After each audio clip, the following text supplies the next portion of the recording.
ओम नमो भगवते वासुदेवाय। बोलो विष्णु भगवान की जय, लक्ष्मी माता की जय। बंधुओं, आज मैं आपको कार्तिक मास के 9वें अध्याय को श्रवण कराने जा रही हूँ। बंधुओं, प्रत्येक मनुष्य को कार्तिक स्नान अवश्य करना चाहिए और कार्तिक स्नान करने के साथ ही कार्तिक महात्म्य के अध्यायों को रोजाना श्रवण करना चाहिए। ऐसा करने से भगवान विष्णु की कृपा सदा ही अपने भक्तों पर बनी रहती है। बोलो विष्णु भगवान की जय। राजा पृथु ने कहा, हे मुनि श्रेष्ठ नारद जी, आपने कार्तिक माह के व्रत में जो तुलसी की जड़ में भगवान विष्णु का निवास बताकर उस स्थान की मिट्टी की पूजा करना बतलाया है, अतः मैं श्री तुलसी जी के महात्म्य को सुनना चाहता हूँ। तुलसी जी कहाँ और किस प्रकार से उत्पन्न हुई हैं, यह बताने की कृपा करें। नारद जी बोले, राजन, अब आप तुलसी जी की महत्व तथा उनके जन्म का प्राचीन इतिहास ध्यान पूर्वक सुनिए। एक बार गुरुदेव बृहस्पति और देवराज इंद्र भगवान शंकर का दर्शन करने कैलाश पर्वत की ओर चले। तब भगवान शंकर ने अपने भक्तों की परीक्षा लेने के लिए जटाधारी दिगंबर का रूप धारण कर उन दोनों के मार्ग में अवरोध उत्पन्न किया। यद्यपि वह तेजस्वी, शांत, लंबी भुजा और चौड़ी छाती वाले गौर वर्ण अपने विशाल नेत्रों से युक्त तथा सिर पर जटा धारण किए वैसे ही बैठे थे, तथापि उन भगवान शंकर को न पहचान कर इंद्र ने उनसे उनका नाम व धाम आदि पूछते हुए कहा कि क्या भगवान शंकर अपने स्थान पर हैं या कहीं गए हुए हैं। इस पर तपस्वी रूप धारण किए हुए भगवान शिव कुछ नहीं बोले। इंद्र को अपने त्रिलोकी नाथ होने पर का गर्व था। उसी अहंकार के प्रभाव में वह चुप किस प्रकार रह सकता था। उससे क्रोधित होते हुए उस तपस्वी को ढूंढकर कहा, अरे मैंने तुझसे कुछ पूछा है और तू उसका उत्तर भी नहीं देता। मैं अभी तुझ पर वज्र का प्रहार करता हूँ, फिर देखता हूँ कि कौन तुझ दुर्मित की रक्षा करता है। इस प्रकार कहकर जैसे ही इंद्र ने उस जटाधारी दिगंबर को मारने के लिए हाथ में वज्र लिया, वैसे ही भगवान शिव ने वज्र सहित इंद्र का हाथ स्तंभित कर दिया और विकराल नेत्र कर उसे देखा। उस समय ऐसा प्रतीत हो रहा था कि वह दिगंबर प्रज्वलित हो उठा है और वह अपने तेज से जला देगा सब कुछ। भुजाएं स्तंभित होने के कारण इंद्र दुखित होने के साथ साथ अत्यंत कुपित भी हो गया, परंतु उस जटाधारी दिगंबर को प्रज्वलित देखकर बृहस्पति जी ने उन्हें भगवान शंकर जानकर प्रणाम किया और दंडवत होकर उनकी स्तुति करने लगा। बृहस्पति भगवान शंकर से कहने लगे, हे दीनानाथ, हे महादेव, आप अपने क्रोध को शांत कर लीजिए और इंद्र के इस अपराध को क्षमा कीजिए। बृहस्पति के यह वचन सुनकर भगवान शंकर ने गंभीर वाणी में कहा, मैं अपने नेत्रों से निकले हुए क्रोध को किस प्रकार रोकूं। तब बृहस्पति ने कहा, भगवान, आप अपना भक्त वत्सल्य नाम सार्थक करते हुए अपने भक्तों पर दया कीजिए। आप अपने इस तेज को अन्यत्र स्थापित कीजिए और इंद्र का उद्धार कीजिए। तब भगवान शंकर गुरु बृहस्पति से बोले, मैं तुम्हारी स्तुति से अत्यंत प्रसन्न हूँ। तुमने इंद्र को जीवन दान दिलवाया है। मुझे विश्वास है कि मेरे नेत्रों की अग्नि अब इंद्र को पीड़ित नहीं करेगी। बृहस्पति से इस प्रकार कहकर भगवान शिव ने अपने मस्तक से निकले हुए अग्निमय तेज को अपने हाथों में ले लिया और उसे क्षीर सागर में डाल दिया। तत्पश्चात भगवान शंकर अंतर ध्यान हो गए। इस प्रकार जिसको जो जानने की कामना थी उसे जानकर इंद्र तथा बृहस्पति अपने अपने स्थान को चले गए। बोलो विष्णु भगवान की जय। बंधुओं, कार्तिक मास व्रत कथा के 9वें अध्याय में भगवान विष्णु की पूजा की विधि बतलाई गई है। साथ ही इस अध्याय में कार्तिक माह में व्रत तथा स्नान करने के फल का भी वर्णन किया गया है। कार्तिक मास की कथा के अनुसार एक गांव में एक बुढ़िया रहती थी जो कार्तिक का व्रत रखा करती थी। उसके व्रत खोलने के समय भगवान कृष्ण आते और एक कटोरी खिचड़ी रखकर चले जाते। उस बुढ़िया के पड़ोस में एक औरत रहती थी जो ये देखकर जला करती थी कि इसका कोई नहीं है, फिर भी इसे खाना के लिए खिचड़ी मिल ही जाती है। एक दिन कार्तिक महीने का स्नान करने बुढ़िया गंगा गई और पीछे से कृष्ण भगवान उसके लिए खिचड़ी रख गए। पड़ोसन ने देखा कि अभी बुढ़िया घर पर नहीं है, तब वह कटोरा उठाकर घर के पीछे फेंक आई। तब कार्तिक स्नान करके बुढ़िया घर आई तो उसे खिचड़ी का कटोरा नहीं मिला और वो भूखी ही रह गई।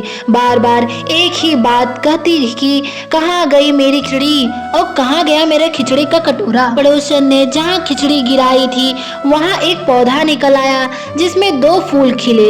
एक बार राजा उस बुढ़िया के घर के पास से निकल रहा था तो उसकी नजर नजर उन दोनों फूलों पर पड़ी और वह उन्हें तोड़कर घर ले आया। उनसे वह फूल रानी को दे दिया, जिन्हें सूंघने पर रानी गर्भवती हो गई। कुछ समय बाद रानी ने 2 पुत्रों को जन्म दिया। जब वह दोनों बड़े हो गए तब वह किसी से भी बोलते नहीं थे, लेकिन जब वह दोनों शिकार पर जाते थे तो रास्ते में उन्हें वही बुढ़िया मिलती, जो अभी भी यही कहती कि कहाँ गया मेरी खिचड़ी और कहाँ गया मेरे खिचड़ी का कटोरा। बुढ़िया की यह बात सुनकर हर बार वह दोनों एक ही जवाब देते कि हम हैं तेरी खिचड़ी और हम ही हैं तेरा बेला। एक बार राजा ने के कानों में यह बात पड़ गई कि उसे आश्चर्य हुआ कि दोनों लड़के किसी से नहीं बोलते, लेकिन यह बुढ़िया से कैसे बात करते हैं। तब राजा ने बुढ़िया को राजमहल बुलवाया और कहा कि हमारे दोनों पुत्र किसी से भी बात नहीं करते, लेकिन ये तुमसे कैसे बोलते हैं। बुढ़िया ने कहा कि महाराज, मुझे नहीं पता कि ये कैसे मुझसे बोलते हैं। मैं तो कार्तिक मास का व्रत किया करती थी और श्री कृष्ण मुझे खिचड़ी का बेला भरकर दे जाते थे, लेकिन एक दिन जब मैं कार्तिक स्नान करके घर वापस आई तो मुझे वह खिचड़ी नहीं मिली। जब मैं कहने लगी कि कहाँ गई मेरी खिचड़ी और कहाँ गया मेरा बेला, तब इन दोनों लड़कों ने मेरी बात सुनी तो ये कहने लगे कि तुम्हारी पड़ोसन ने तुम्हारी खिचड़ी फेंक दी थी तो उसके 2 फूल बन गए। वह फूल राजा तोड़कर ले गया और रानी ने सूंघा तो हम 2 लड़कों का जन्म हुआ। हमें भगवान ने ही तुम्हारे लिए ही भेजा है। सारी बात सुनकर राजा ने बुढ़िया को महल में ही रहने को कहा। हे कार्तिक महाराज, जैसे आपने बुढ़िया की बात सुनी वैसे ही आपका व्रत करने वालों की भी बात सुनिए, उनके भी मनोकामना की पूर्ति कीजिए। बोलो विष्णु भगवान की जय, बोलो कार्तिक मास की जय। बंधुओं, कार्तिक मास में दीपदान का अलग ही महत्व है, वो मैं आपको बतलाती हूँ। दीपक चाहे स्वर्ण हो या चांदी का हो या तांबे का हो या पीतल का हो या आटे का हो अथवा मिट्टी का हो, अपने श्रद्धानुसार कार्तिक मास में दीपदान अवश्य करना चाहिए। ऐसा करने से सभी पापों का नाश हो जाता है। दीपक भगवान की मूर्ति के आगे अथवा तुलसी वृक्ष के समीप, ब्राह्मण के घर वृक्ष के नीचे, वन में, गौशाला में आदि में, चाहे घी का हो अथवा तेल का हो, भगवान से प्रार्थना कीजिए, हे प्रभु, मैं आपके नियमित दीपक जलाता हूँ। कार्तिक में मथुरा, माघ में प्रयाग और वैशाख में हरिद्वार का वास मुझे मिले, जो कि अति उत्तम है। जब सूर्य तुला, मकर और मेष राशि का हो तो उसमें किए गए व्रत, नियम और पूजा अधिक फलकारी होते हैं। इन मासों में अच्छे कर्म करने से पापों का नाश हो जाता है, जैसे सूर्योदय से अंधकार का नाश हो जाता है, वज्र से पर्वत का नाश हो जाता है, गरुड़ के भय से सर्प का नाश हो जाता है, वन से मेघ का नाश हो जाता है, ज्ञान से दुख का नाश हो जाता है। वैसे ही मथुरा के दर्शन से सब पापों का नाश हो जाता है। बोलो विष्णु भगवान की जय। आइए अब हम तुलसी माता की आरती का श्रवण करते हैं। बोलो तुलसी मैया की जय। तुलसी महारानी नमो नमो, हर की पटरानी नमो नमो, तुलसी महारानी नमो नमो, हर की पटरानी नमो नमो। धन तुलसी पूर्ण तप कीनो, शालिग्राम बनी पटरानी नमो नमो, तुलसी महारानी नमो नमो। जाके पत्र मंजरी कोमल, श्रीपति कमल चरण लपटानी नमो नमो, तुलसी महारानी नमो नमो। कौन सी महीने में बोई रानी तुलसा, कौन सी महीने हुई हरियाली नमो नमो, तुलसी महारानी नमो नमो। कौन सी महीने में हुई तेरी पूजा, कौन से महीने हुई पटरानी नमो नमो, तुलसी महारानी नमो नमो। आषाढ़ मास में बोई रानी तुलसा, सावन मास हुई हरियाली नमो नमो, तुलसी महारानी नमो नमो।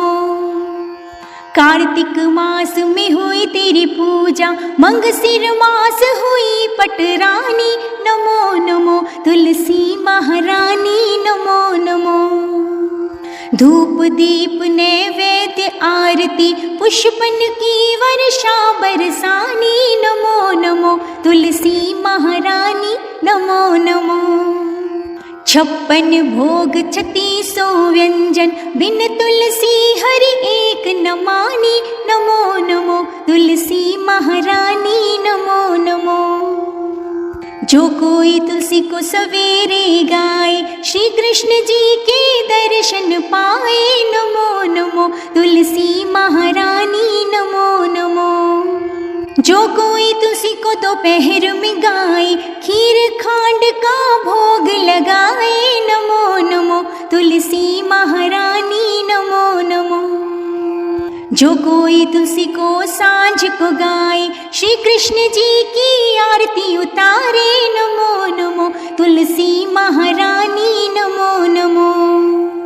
जो कोई तुलसी को रात को गाए, श्री कृष्ण जी के चरण दबाए, नमो नमो तुलसी महारानी, नमो नमो। जो सखी मैया तेरा गुण गाए, भक्ति दान दीजिए महारानी, नमो नमो तुलसी महारानी, नमो नमो। हरि की पटरानी, नमो नमो तुलसी महारानी, नमो नमो। बोलिए तुलसी मैया की जय। बंधुओं, कार्तिक मास के प्रत्येक कथाओं का श्रवण करने के लिए हमारे YouTube चैनल को सब्सक्राइब कीजिए और लाइक करना ना भूलें। भगवान विष्णु की कृपा आप पर सदा बनी रहे। भगवान विष्णु आपकी सभी मनोकामनाओं की पूर्ति करे। हरे कृष्णा।